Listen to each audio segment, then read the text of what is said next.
நம்ம Ashwin sweets and ஸ்நாக்ஸை ஆஸ்திரேலியாவுக்கு export பண்றதுக்கு காண்டாக்ட் பண்ணுங்க 7373755163.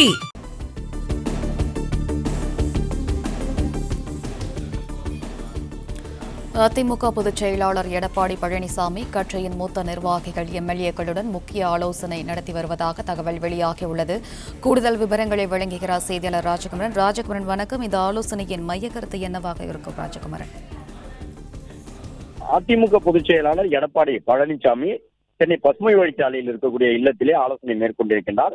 அதிமுகவினுடைய சட்டப்பேரவை உறுப்பினர்களில் பலர் மட்டுமல்லாமல் அதிமுகவினுடைய முக்கிய நிர்வாகிகளும் இதில் பங்கேற்றிருக்கின்றார்கள். இந்த ஆலோசனை கூட்டத்திலே தமிழக அரசியலில் அடுத்தடுத்து நடந்து கொண்டிருக்கக்கூடிய நிகழ்வுகளை மையப்படுத்தி பல்வேறு விவாதங்கள் இடம்பெற்றிருக்கின்றன.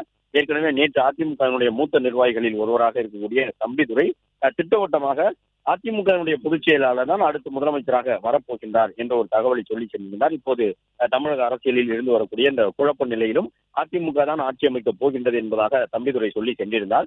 எனவே அதிமுகவினரும் தொடர்ந்து நம்பிக்கையோடு இருப்பதாகவே பார்க்கப்படுகின்றது. இப்போதைய அரசியல் சூழலில் ஆளுநர் எடுக்கக்கூடிய முடிவுகள் தான் இறுதியான ஒரு முடிவாக இருக்கும். ஆளுநர் தனக்கு இருக்கக்கூடிய அதிகாரத்தை பயன்படுத்தி எந்த முடிவை வேண்டுமானாலும் எடுக்க முடியும். ஏனென்றால் எந்த கட்சிக்கும் அறுதி பெரும்பான்மை கிடைக்காத நிலையிலே ஆளுநர் யாரை வேண்டுமானாலும் ஆட்சி அமைப்பதற்கான ஒரு வாய்ப்பை வழங்க முடியும். பெரும்பான்மை நிலையில் இருக்கக்கூடியவர்கள், முதல் நிலையில் இருக்கக்கூடியவர்களுக்கு அடுத்த நிலையில் இருக்கக்கூடியவர்கள் இந்த அடிப்படையில் கூட ஆளுநர் தன்னுடைய நிலைப்பாட்டை எடுக்க முடியும் என்று அரசியலமைப்பு சட்டத்திலே சில விதிவிலக்கான விருப்புரிமை அடிப்படையிலான அதிகாரங்கள் ஆளுநர் வசம் இருக்கின்றது. எனவேதான் இப்பொழுதும் அதிமுகவினர் நம்பிக்கையோடு இது போன்ற ஆலோசனை கூட்டங்களில் பங்கேற்றிருக்கின்றார்கள் என்று பார்க்க முடிகின்றது. அதிமுக தரப்பிலே நடைபெறக்கூடிய இந்த ஆலோசனை கூட்டத்திலே தமிழக வெற்றிக் கழக தலைவர் விஜய் அறுதி பெரும்பான்மை பெறாத நிலையிலும் தொடர்ந்து முயற்சித்து வருவதும் 3 முறை ஆளுநரை சென்று சந்தித்தும் கூட தனக்கு ஆட்சி அமைப்பதற்குரிய பெரும்பான்மை இடங்கள் இருப்பதை விஜயால் நிரூபிக்க முடியாத சூழ்நிலையில் அதிமுக கூட்டணியில் இடம்பெற்றிருக்கக்கூடிய அம்மா மக்கள் முன்னேற்ற கழகம் கட்சியினுடைய ஒற்றை உறுப்பினரையும் தமிழக வெற்றிக் கழகத்தினர் தங்கள் பக்கம் இழுத்து செல்வதற்கான முயற்சியில் ஈடுபட்டிருக்கின்றார்கள் என்பதாக ஏற்கனவே அந்த கட்சியினுடைய பொதுச் செயலாளர் தினகரன் நேற்று குற்றம் சுமத்தியிருந்தார். ஆளுநர் மாளிகையிலும் ஆளுநரை சென்று அது போன்ற ஒரு சந்திப்பை அவர் மேற்கொண்டிருந்தார். எனவேதான் அதிமுக கூட்டணியில் இடம்பெற்றிருக்கக்கூடிய கட்சிகளின் நிலைப்பாடு இப்போதும் என்னவாக இருக்கின்றது, இனி வரக்கூடிய நாட்களில் அந்த நிலைப்பாடு எவ்வாறு இருக்க வேண்டும் என்பது உள்ளிட்ட பல்வேறு விவகாரங்கள் தொடர்பாக இதில் பேசப்படுகின்றன. அதிமுக சட்டமன்ற உறுப்பினர்களை பொறுத்தவரை புதுவையில் தங்க வைக்கப்பட்டிருந்தார்கள். நேற்று முதல் அவர்களில் பலர் அங்கிருந்து புறப்பட்டு சென்று விட்டார்கள். அதே நேரம் அதிமுக தரப்பிலே சட்டப்பேரவை உறுப்பினர்களுக்கு பல்வேறு அறிவுறுத்தல்கள் வழங்கப்பட்டிருக்கின்றன. எப்போது வேண்டுமானாலும் தலைமை இடத்திற்கு, அதாவது தலைமை அலுவலகம் வர வேண்டும் என்று சொன்னால் உடனடியாக வர வேண்டும் என்பதை போன்ற ஒரு அறிவுறுத்தல்களை வழங்கி இருக்கின்றார்கள். எனவே அதிமுக அடுத்தடுத்த கட்டமாக என்ன செய்ய வேண்டும் என்ற அடிப்படையில் இந்த பேச்சுவார்த்தையில் ஈடுபட்டிருக்கின்றார்கள், ஆலோசனையில் பங்கேற்றிருக்கின்றார்கள். அது மட்டுமல்லாமல் அதிமுகவை பொறுத்தவரை 47 உறுப்பினர்களுடன் தமிழகத்தில் வெற்றி பெற்ற உறுப்பினர்கள் எண்ணிக்கை அடிப்படையிலே 3வது இடத்தில் தான் இருக்கின்றது. ஆனாலும் அதிமுகவில் இருக்கக்கூடிய மூத்த நிர்வாகிகளை ஆட்சி அமைப்பதற்கான சூழல் அதிமுகவிற்கு வரக்கூடிய ஒரு வாய்ப்பும் கூட இருக்கின்றது என்பதாகவெல்லாம் பேசி வருகின்றார்கள்.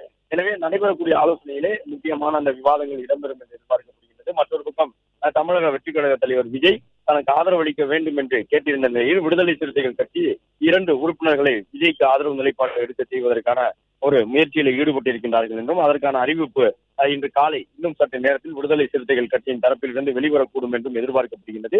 எனவே விசிக ஒரு பக்கம் செய்தியாளர் சந்திப்பை நடத்துவதற்கு தயாராகி கொண்டிருக்கின்றார்கள். மற்றொரு பக்கம் அதிமுக சென்னை பசுமை வழிச்சாலை இல்லத்தில் ஆலோசனையில் ஈடுபட்டிருக்கின்றார்கள்.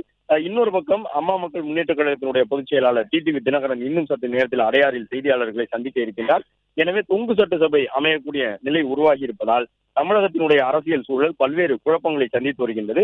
அனைத்து கட்சிகளும் தீவிரமாக ஆலோசித்து வருகின்றார்கள்.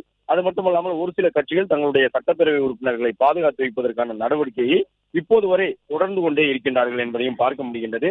எனவே இன்று பிற்பகலுக்குள்ளாக தமிழக அரசியலிலே யார் ஆட்சி அமைக்கப் போகின்றார்கள் என்பதற்கான ஒரு இறுதி முடிவு எட்டப்படும் என்கின்ற எதிர்பார்ப்பு நிலவி வரக்கூடிய நிலையில் அதிமுகவினர் தற்போது இந்த ஆலோசனை கூட்டத்தில் எடப்பாடி பழனிசாமி தலைமையிலே பங்கேற்றிருக்கின்றனர்.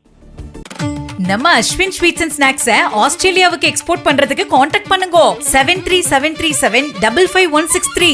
பிளே ஸ்டோர் மற்றும் ஆப் ஸ்டோரில் இருந்து பாலிமர் செயலியை QR கோடு மூலம் பதிவிறக்கம் செய்யுங்கள். செய்திகளை உடனுக்குடன் பெறுங்கள்.